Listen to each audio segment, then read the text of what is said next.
आप सबको जय मसीह की खुदा उनके मीठे मधुर नाम में आप सबका स्वागत है। आज हम जो स्क्रिप्चर पोर्शन लेंगे वो इस प्रकार से है। आइज़ाया 55 उसकी 1 से 9 आयत, 4 जगह से कलाम लिया जाएगा। भजन संहिता साम 63 उसकी 1 से 8 आयत, पहला कुरिन्थियों 10 उसकी 1 से 13 आयत और लूक 13 वर्सेस 1 to 9। आइज़ाया 55 1 to 9, साम 63 वर्सेस 1 to 8, पहला कुरिन्थियों 10 1 से 13, लूक 13 1 to 9। इससे पहले कि हम कलाम में जाएं, आइए हम दुआ मांगे। और मेरी आपसे गुजारिश है कि जो मैंने कलाम के हिस्से अभी आपके बीच में बोले हैं, आप इस वीडियो को पॉज करें और एक बार ज़रूर से उन कलाम के हिस्सों को एक बार पढ़ लें, ताकि आप इस कलाम को और बेहतर तरीके से समझ पाएं, जान पाएं और खुदा आपको इस कलाम के ज़रिए बहुत आयत से बरकत बख्शे। आइए हम दुआ मांगे। खुदोस मेहरबान जिंदा खुदा, शुक्र करते हैं इस समय के लिए जो तूने बख्शा। दुआ चाहते हैं खुदावंद, जब हम आज इस कलाम पे मनन करने आए हैं और प्रभु जी जो भी मंडली आज इकट्ठा हुई है प्रभु जी, और आपके नाम से इस कलाम को सुनती है, होने देना ये कलाम हमारी जिंदगी के लिए बरकत का बाइस बने और हम इसके जरिए सीखने वाले हो सके। इस पूरी मंडली को, आज के कलाम को आपके हाथों में सौंपते हैं। इस दुआ को खुदावंद यीशु मसीह के नाम में होकर मांगते हैं, आमीन।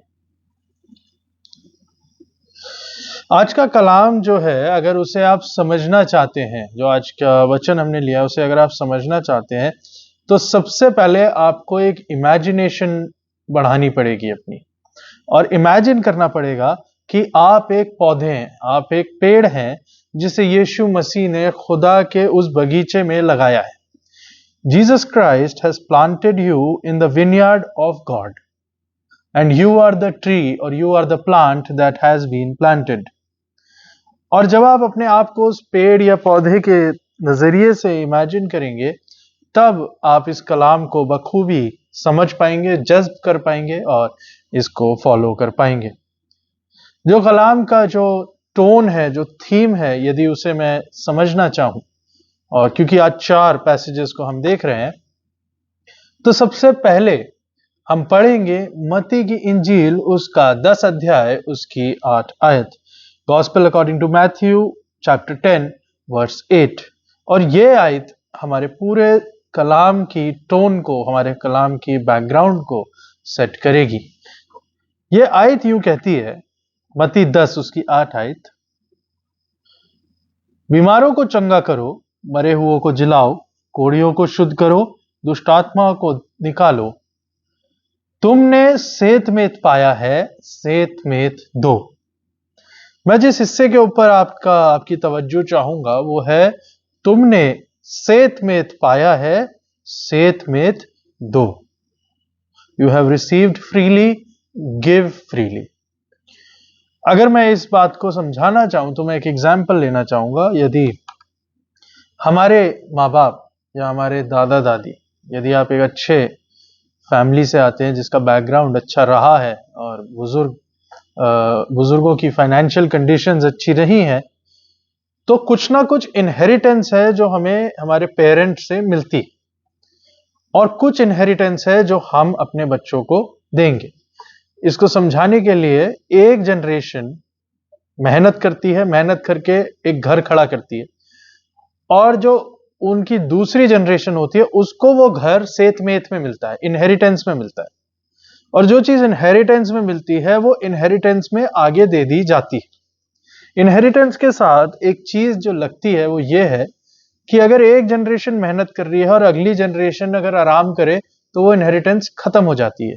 जो आपने जायदाद, जो आपने प्रॉपर्टी, जो आपने रियासत में या आपने अपनी जनरेशन में कुछ भी रिसीव किया है, यदि आप उसको बढ़ाएंगे नहीं और उसको मेंटेन नहीं करेंगे, तो आप आने वाली जनरेशन को कुछ नहीं दे सकते। और उसी तरीके से अगर एक जनरेशन जिसको मिलता है उस पर मेहनत करती है, अपने कार्यों को ठीक रखती है, तो आगे वाली जनरेशन को देने के लिए उनके पास होता है।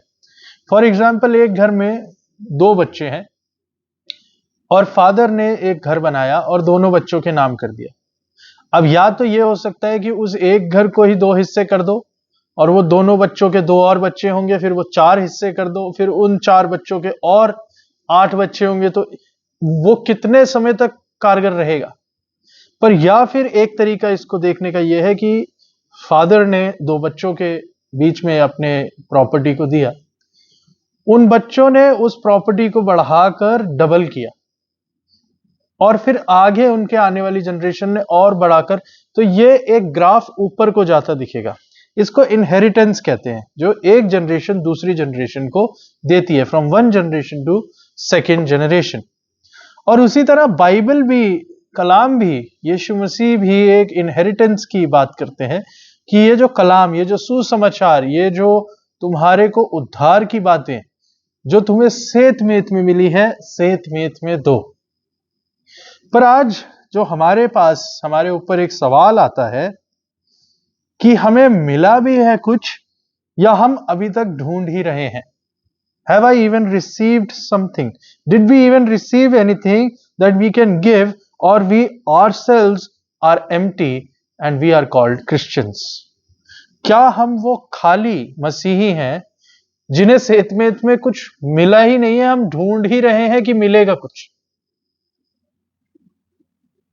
अगर मुझे मिला ही नहीं है तो मैं आगे क्या दूंगा? सबसे अहम सवाल यह है कि हैव वी रिसीव्ड समथिंग। आज के जो कलाम की आउटलाइन है वो इस तरीके से है, 4 पैसेज हैं, यशाया और यशाया भजन संहिता, पहला कुरिन्थियों, लूका, जो हमने रीडिंग्स पढ़ ली है। हम पहले लूका की इंजील पढ़ेंगे, उसके बाद हम यशाया पर आएंगे, उसके बाद हम भजन संहिता पढ़ेंगे और फिर पहला कुरिन्थियों 10 पढ़ेंगे। और ये आउटलाइन, इसी को हम चारों पैसेज को टच करते चलेंगे और हम देखेंगे किस तरीके से एक माला में मोतियों की तरह ये पूरा कलाम अपने आप को पिरोता है। खुदा हमसे किस तरीके से बात करना चाहता है। जो आज की आउटलाइन है वो इस तरीके से है। पहले हम देखेंगे यीशु मसीह वो गार्डनर है, वो माली है जो गिव अप नहीं कर रहा है मुझ पर, मैं जो पेड़ हूं। मैंने आपको कलाम के शुरू में बोला था, आप इमेजिन करें कि आप वो पेड़ है, तब आपको ये कलाम बेहतर सुनाई देगा, समझ आएगा। मैं वो पेड़ हूं जिसको यीशु मसीह ने लगा दिया है और वो गिव अप नहीं कर रहा है और वो इस पेड़ को नर्चर करना चाहता है, नर्चर करना चाहता है। इसके लिए एक बुलाहट है जो हमारे लिए दी गई है और उस बुलाहट को हमें जवाब देना है। We have to answer the call. और जब हम उस बुलाहट को का जवाब देते हैं तो एक प्यास है जो एक पेड़ के अंदर होनी चाहिए कि मुझे पानी चाहिए बढ़ने के लिए। उस प्यास को बुझाने के लिए परमेश्वर खड़े हैं। और यदि हम अपनी प्यास को, हम नर्चरिंग चाहते हैं, तो हम उन गलतियों को ना दोहराएं जिसकी वजह से हम फ्रूट नहीं दे पा रहे थे। और आखिरी चीज, यदि हमें खुदा ने लगाया है, हम वो पेड़ हैं, तो हमारे अंदर वो फल दिखने चाहिए।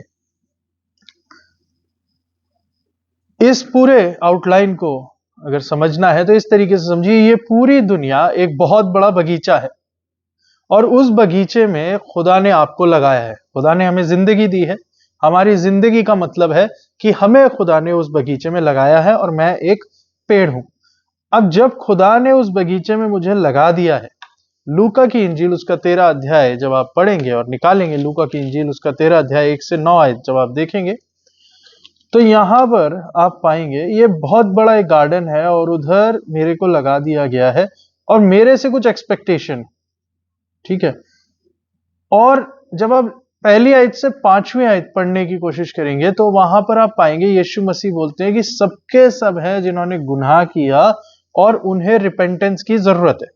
जब आप पहली 5 आयतें पढ़ेंगे लूका 13 की, वो उसका हेडिंग कहती है मन फिराओ या नाश हो। इसको मैं आपके बीच में पढ़ूंगा। उस समय कुछ लोग आ पहुंचे, उसने उन गलीलियों की चर्चा करने लगे जिनका लहू पिलातुस ने उन्हीं के बलिदानों के साथ मिलाया था। यह सुन उसने उनसे उत्तर में यह कहा, क्या तुम समझते हो कि ये गलीली और सब गलीलियों से अधिक पापी थे कि उन पर ऐसी विपत्ति पड़ी? मैं तुमसे कहता हूं कि नहीं, परंतु यदि तुम मन ना फिराओगे तो तुम सभी भी इसी रीति से नष्ट होगे। या क्या तुम समझते हो कि वो 18 जिन पर शीलो का गुम्बद गिरा वे दबकर मर गए? यरूशलेम के और सब रहने वालों से अधिक अपराधी थे? मैं तुमसे कहता हूं कि नहीं, परंतु यदि तुम मन ना फिराओ तो तुम सब भी इसी रीति से नष्ट होगे। ये एक डिस्कशन चल रहा था यीशु मसीह के सामने, और लोग इस बात पर डिस्कस कर रहे थे कि पिलातुस ने, कुछ लोग कुर्बानी देने मंदिर में आए और उन लोगों को उनकी कुर्बानी के साथ ही मार दिया।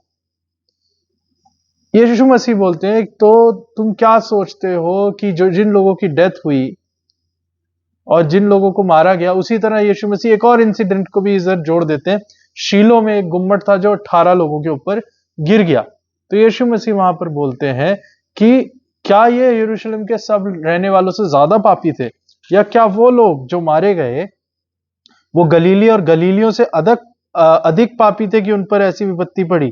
नहीं, पर यदि तुम मन ना फिराओ तो ऐसी ही रीति से तुम्हारे लिए भी मृत्यु रखी गई है, और अगर तुम मन ना फिराओ तो तुम नष्ट होगे। Repentance is demanded from all. कोई भी जो बचा है, जो रह गया है, जिसमें सांस है, अगर उसके अंदर रिपेंटेंस नहीं है तो वो नष्ट होने के लिए रेडी है। ये डायरेक्टली खुदा ने, यीशु मसीह ने इस बात को बोला। अब यीशु मसीह इस बात को और क्लियरली समझाने के लिए उन्होंने एक दृष्टांत का रूप लिया, जिस दृष्टांत को आज हम पकड़ेंगे। और वो दृष्टांत जो है वो ये है, 6ठी आयत से 9वीं आयत तक वो दृष्टांत हमें मिलता है। फिर उसने ये दृष्टांत भी कहा, किसी की अंगूर की बारी में एक अंजीर का पेड़ लगा हुआ था। वो उसमें फल ढूंढने आया परंतु ना पाया।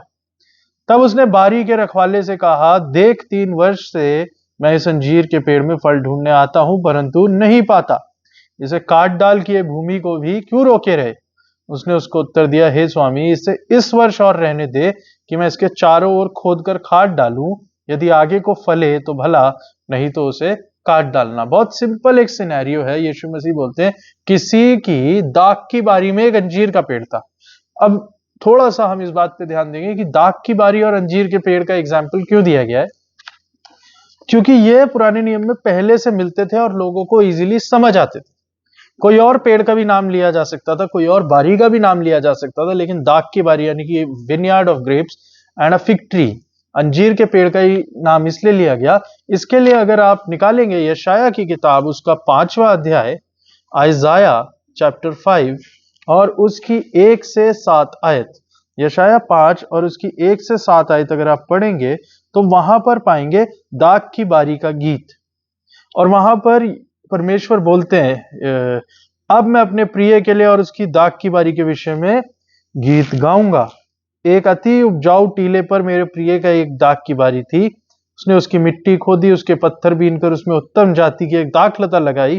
उसके बीच में उसने एक गुम्मट लगाया और एक कुंड भी खोदा। तब उसने दाख की आशा की परंतु उसमें निकम्मी दाखें निकली। परमेश्वर ने एक दाख की बारी लगाई लेकिन उसमें निकम्मी दाखें निकली। उसी तरह जब यिर्मयाह की किताब, यिर्मयाह की पुस्तक, उसका 24 अध्याय अगर आप पढ़ेंगे, 24 अध्याय बहुत ही इंटरेस्टिंग एक चैप्टर है। उसमें यिर्मयाह को एक दर्शन मिलता है और वो है अंजीर से भरे 2 टोकरे। परमेश्वर कहता है, हे यिर्मयाह, तुझे क्या दिखाई देता है? दूसरी आयत 24:2 में लिखा है, यिर्मयाह 24:2, एक टोकरे में तो पहले से पके एक अच्छे अच्छे अंजीर थे और दूसरे टोकरे में बहुत निकम्मी अंजीर थे, वरन वो ऐसे निकम्मे थे कि खाने के योग्य भी ना थे। और जब अंजीर के बारे में दर्शन यहां पर दिखाई देता है यिर्मयाह को कि एक टोकरे में अच्छे अंजीर और एक टोकरे में निकम्मे अंजीर, 4 और 5वीं आयत कहती है, तब यहोवा का यह वचन मेरे पास पहुंचा, इजराइल का परमेश्वर यहोवा यूं कहता है, जैसे अच्छे अंजीरों को वैसे ही मैं यहूदी बंदियों को, जिन्हें मैंने स्थान में कसदियों के देश में भेजा था, देखकर प्रसन्न होऊंगा और मैं उन पर कृपा दृष्टि रखूंगा। और इस तरीके से जब आप पढ़ेंगे तो आप पाएंगे अच्छे अंजीर वो हैं जिन पे खुदा की कृपा दृष्टि है, और निकम्मे अंजीर वो हैं जिनसे खुदा ने एक्सपेक्ट किया and he did not see anything in them, उनमें कुछ भी भलाई दिखाई ना दी। दाखों से एक्सपेक्ट किया, दाखें निकम्मी निकली, अंजीरों से एक्सपेक्ट किया, अंजीर निकम्मे निकले। इसलिए यीशु मसीह यहां पर अंजीर और दाख की बारी का एग्जाम्पल लेते हैं, क्योंकि लोग इन बातों को सुनते आ रहे थे कि परमेश्वर हमसे सालों से कह रहा है कि तुमसे मैं एक्सपेक्ट कर रहा हूं और तुमसे मुझे मिल नहीं रहा है। और वही चीज यहां लूका 13 अध्याय उसकी जब हम 6 से 9 इस दृष्टांत को पढ़ते हैं, हम यही पाते हैं कि यहां खुदा हर एक चीज पर नजर रखे हुए है। God is watching everything. और वो कहता है कि ये जो अंजीर का पेड़ लगा हुआ था उसमें फल ढूंढने आया परंतु ना पाया। तब उसने बारी के रखवाले से कहा, 3 वर्ष से मैं इस अंजीर के पेड़ में फल ढूंढने आता हूं परंतु नहीं पाता, इसे काट डाल कि ये भूमि को भी क्यों रोके रहे। और यीशु मसीह वहां पर एक इल्तिजा कर देते हैं कि थोड़ा समय दे, इसमें फल आ सकता है। Give me some time. खुदा हमारी जिंदगियों को देख रहा है। एक आवाज लगाई जा रही है, हम वो पेड़ है और हमारी तरफ एक आवाज लगाई जा रही है। निकालिए यशाया की पुस्तक उसका 55 अध्याय, आइजाया 55 और उसकी 1, 2 और 3 आयत। यहां पर एक आपके, यदि आप अपने मोहल्ले में या अपने कॉलोनी में या अपने एरिया में सुनते होंगे, जो सब्जी वाले आते हैं या फर्क फर्क चीजें आते हैं और वो चिल्ला चिल्ला के लोगों को बुलाते हैं कि सब्जी ले लो, सब्जी ले लो। एक स्ट्रीट वेंडर, उसकी तरह चिल्ला चिल्ला कर परमेश्वर बुला रहा है। 55 अध्याय की पहली आयत, God gives us a call. ओहो सब प्यासे लोगो, पानी के पास आओ, और जिनके पास रुपया ना हो तुम भी आकर मोल लो और खाओ। दाख मधु और दूध बिना रुपये और बिना दाम ही आकर ले लो। एक स्ट्रीट वेंडर की तरह खुदा चिल्ला चिल्ला के बोल रहा है, आओ और मेरे से ले लो। जो वचन मैं तुम्हें दे रहा हूं इसको आओ और तुम मुझसे ले लो। दूसरी आयत कहती है, जो भोजन वस्तु नहीं है उसके लिए तुम क्यों रुपया लगाते हो, जिससे पेट नहीं भरता उसके लिए क्यों परिश्रम करते हो। मेरी ओर मन लगाकर सुनो, तब उत्तम वस्तुएं खाने पाओगे, चिकनी चिकनी वस्तुएं खाकर संतुष्ट हो जाओ। मैं बेस्ट चीजें तुम्हें देना चाहता हूं, तुम आओ और इनको ले लो। तीसरी आयत, कान लगाओ और मेरे पास आओ, सुनो तब तुम जीवित रहोगे और मैं तुम्हारे साथ सदा की वाचा बांधूंगा, अर्थात दाऊद पर की अटल करुणा की वाचा। परमेश्वर यहां पे प्रॉमिस कर रहा है कि आओ और तुम मुझसे ले लो। प्यासे लोगों मेरे पास से ले लो, मैं तुम्हें सेत मेत में देने पर हूं। ये कलाम जो तुम्हारी जिंदगी में है, मैं सेत मेत पर देने पर हूं। ये उद्धार जो तुम्हारे लिए रखा गया है, ये सेत मेत पर देने पर हूं। लेकिन इसके साथ एक कंडीशन है। 6 आयत हम पढ़ेंगे, जब तक यहोवा मिल सकता है तब तक उसकी खोज में रहो, जब तक वो निकट है तब तक उसे पुकारो। ये हमेशा का ऑफर नहीं है। जब तक मिल सकता है तब तक उसकी खोज में रहो। जब तक जिंदगी है तब तक आपके पास ये फ्री ऑफर है कि खुदा आपको उद्धार देना चाहता है। He wants to provide for you। वो जीवन का जल देना चाहता है। प्यासे लोगों आओ और ले लो। अब मैं वो पेड़ हूं जिसे खुदा आवाज लगा रहा है कि मैं तुझे पानी देना चाहता हूं, मैं तुझे खाद देना चाहता हूं, मैं तुझे पेस्टिसाइड्स कीड़ों से, मैं तुझे कौवों से, मैं तुझे हर एक चीज मौसम की मार से बचाना चाहता हूं। मैं तुझे सब कुछ देना चाहता हूं, तू ले ले। लेकिन कब तक? जब तक मेरा इस जिंदगी में समय है। और इस समय को और अवसर को हम बहुमूल्य जाने, क्योंकि ये हमेशा का नहीं है। पर यह आवाज और ऑफर हमारे पास है कि खुदा हमें यह बुलाहट दे रहा है कि आओ और ले लो। भजन संहिता 63 में हम सेकंड हिस्से में आते हैं। पहली चीज है God gives us a call. मैं एक पेड़ हूं, मुझे यह आवाज लगाई जा रही है, आओ और ले लो। भजन संहिता उसका 63 और 63 में ये दाऊद का भजन है जब वो जंगल में था। ये 63 की अगर हेडिंग आपके पास बाइबल सोसाइटी की बाइबल है तो यहां लिखा है, प्यासा बन परमेश्वर में तृप्त, दाऊद का भजन जब वह यहूदा के जंगल में था। अब जंगल यहां पर है विल्डरनेस। विल्डरनेस मतलब बयाबान। जब हम जंगल सोच रहे होते हैं तो जंगल में हम इंडिया के हिसाब से जंगल सोचते हैं, दूर दूर तक घने पेड़, घने जंगल, घनी हरियाली। नहीं, जब इज़राइल में जंगल लिखा जाता है या विल्डरनेस लिखा जाता है तो वो उस तरीके का जंगल नहीं है जैसा हमारा है। वो सूखी लंबे मैदान जिसमें कहीं कटीली झाड़ियां हैं, कहीं झाड़ है, कहीं पेड़ है, और वो अलग तरीके का विल्डरनेस है, बियाबान जिसे हम बोलते हैं। वहां पे दाऊद का ये भजन लिखा गया है। अब बियाबान में दाऊद दो कंडीशंस में गया है, जंगल में दाऊद दो कंडीशन में गया है। पहली कंडीशन जब वो चरवाहा था, जब वो राजा नहीं था तब वो जंगल में जाया करता था, और दूसरा जब वो शाऊल राजा से भाग रहा था तब भी वो जंगल में था।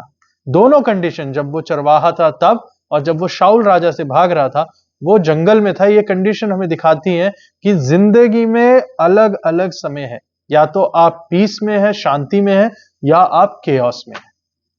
जब दाऊद अपनी जिंदगी शांति में बिता रहा था एक चरवाहे के रूप में, तब भी उसको जंगल में जाना पड़ा। जब दाऊद परेशानी के आलम में था तब भी उसे जंगल में जाना पड़ा। जिंदगी में बयाबान कहीं भी कभी भी आ सकता है। जिंदगी में बयाबान कहीं भी कभी भी आ सकता है। और जब बियाबान में, जब विल्डरनेस में आप जाते हैं तो वहां पर आपको प्यास लगेगी, और जब आपको प्यास लगती है तो आप यहां पर आकर अपनी प्यास को बुझा सकते हैं। भजन संहिता 63 कहता है, हे परमेश्वर तू मेरा परमेश्वर है, मैं तुझे यत्न से ढूंढूंगा। सूखी और निर्जल ऊसर भूमि पर मेरा मन तेरा प्यासा है, मेरा शरीर तेरा अभिलाषी है। इस प्रकार से मैंने पवित्र स्थान में तुझ पर दृष्टि की कि तेरी सामर्थ और महिमा को देखूं, क्योंकि तेरी करुणा जीवन से भी उत्तम, मैं तेरी प्रशंसा करूंगा। जो पहली आयत है वो इसकी इंपॉर्टेंट वर्स है, और 8वीं आयत, हे परमेश्वर तू मेरा परमेश्वर है, मैं तुझे यत्न से ढूंढूंगा। सूखी और निर्जल ऊसर भूमि पर मेरा मन तेरा प्यासा है, मेरा शरीर तेरा अति अभिलाषी है। और 8वीं आयत, मेरा मन तेरे पीछे पीछे लगा चलता है, और मुझे तो तू अपने दाहिने हाथ से थामे रखता है। अब दाऊद जब इन बातों को लिख रहा है, इन बातों में सबसे इंपॉर्टेंट चीज यह है, क्या मेरा मन प्यासा है? और अगर प्यासा है तो मैं अपनी प्यास किस जल से बुझाना चाहता हूं? हम अपनी प्यास का सहारा किसे बनाते हैं, अपनी ताकत को या यहोवा की योजना को? पेड़ लगा है, खुदा की बुलाहट है, खुदा आवाज दे रहा है कि आओ और मेरे से सेत मेत लो। पर एक सवाल यह भी आता है, क्या मैं लेना भी चाहता हूं, या मैं अपनी जिंदगी, अपनी ताकत, अपने भरोसे, अपनी योजना और अपने हिसाब से चलना चाहता हूं? कलाम कहता है, मांगो तो तुम्हें मिलेगा, खटखटाओ तो खोला जाएगा। यदि मैं मांगना ही नहीं चाहता तो दिया क्या जाएगा? हम अपने ऊपर भरोसा रख के तो नहीं चल रहे, क्योंकि यह जान लीजिए कि पेड़ कितना ही विशाल क्यों ना हो, पेड़ कितना ही बड़ा, कितना ही घना, कैसा ही क्यों ना हो, उसे उगने के लिए एक्सटर्नल फोर्सेस ही लगती हैं। पानी उसे बाहर से ही मिलेगा, धूप उसे बाहर से ही मिलेगी। अगर वो चाहे और सोचे अपनी ताकत पे सब कुछ कर सकता है, वो नहीं। तो क्या हम, जब हम केओस में या शांति में किसी भी रूप में अपनी जिंदगी में है, तो हम यहोवा के ऊपर भरोसा रखते हैं? क्वेंच योर थर्स्ट, अपनी प्यास यहोवा से बुझाओ, पर उसके लिए प्यास मेरे अंदर होनी चाहिए, और यह भरोसा होना चाहिए कि मैं यहोवा के जरिए ही अपनी प्यास को बुझाऊंगा। तीसरे हिस्से पर आते हैं हम। पौलुस कुरिन्थियों की पत्री, पहला कुरिन्थियों 10:1-13 जब आप देखते हैं तो वहां पर कहता है, do not repeat your mistakes, अपनी गलतियों को मत दोहराओ।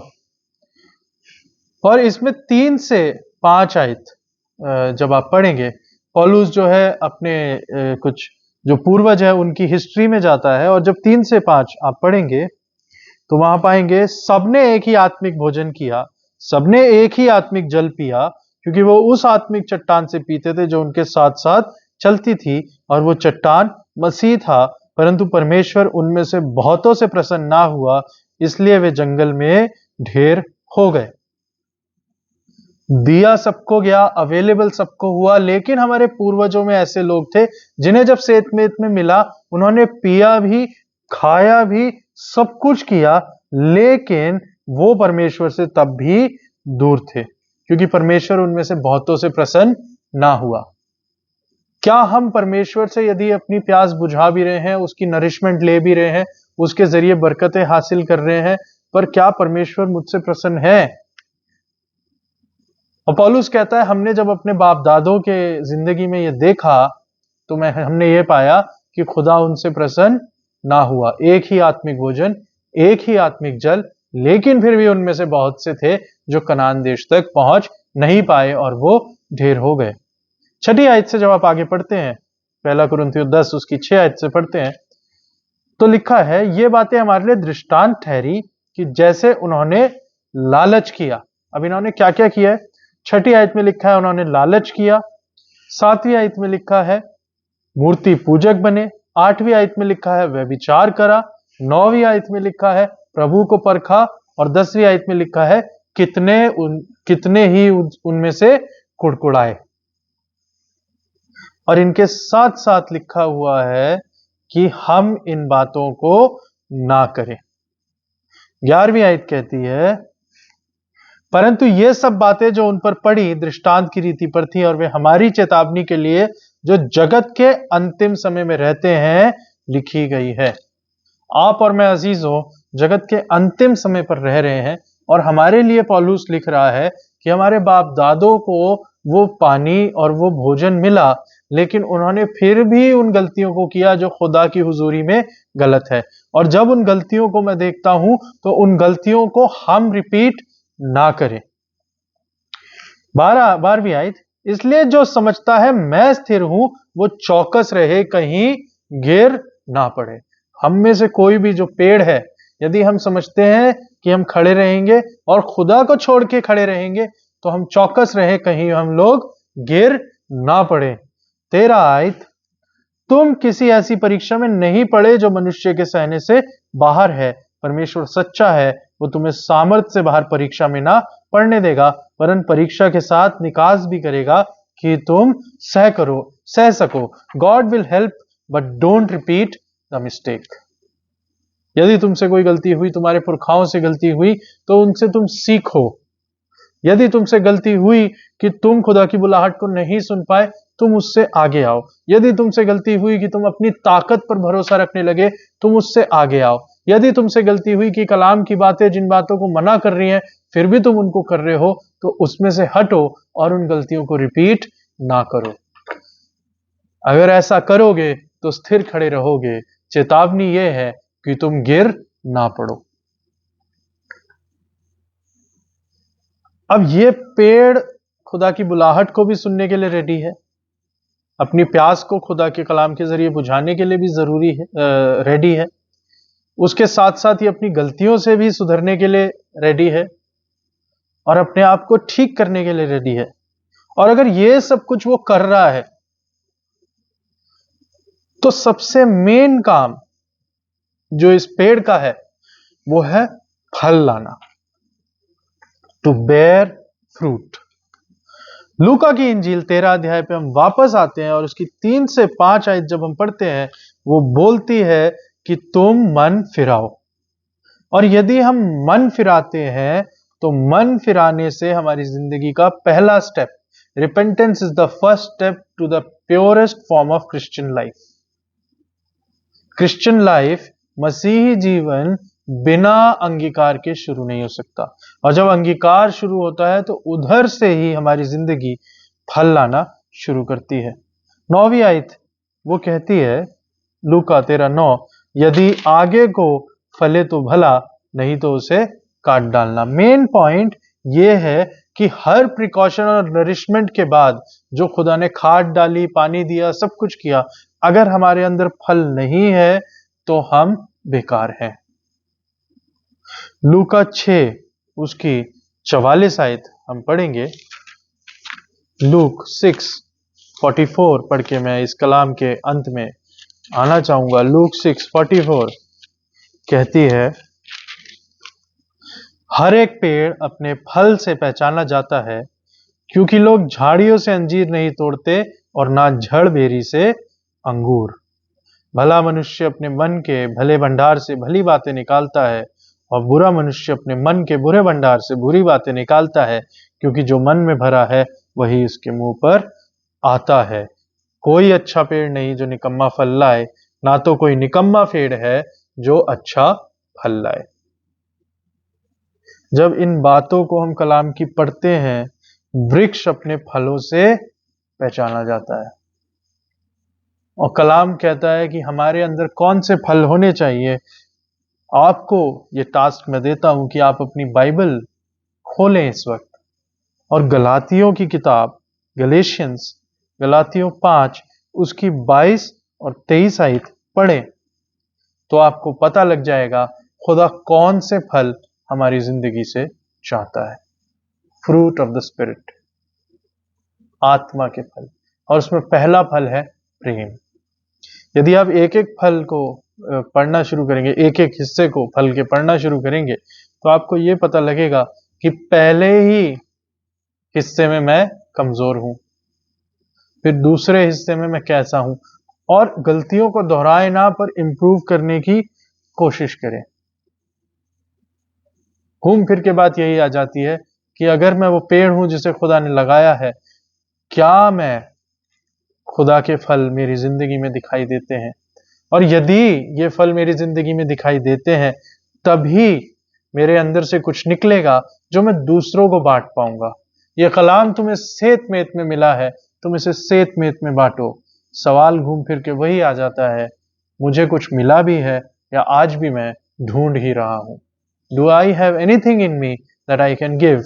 या मैं ही आज तक ढूंढ रहा हूं कि मैं खुद को ठीक कर पाऊं? यदि मेरे अंदर खुदा के फल दिखाई देंगे, तब वो दूसरों तक पहुंचेंगे।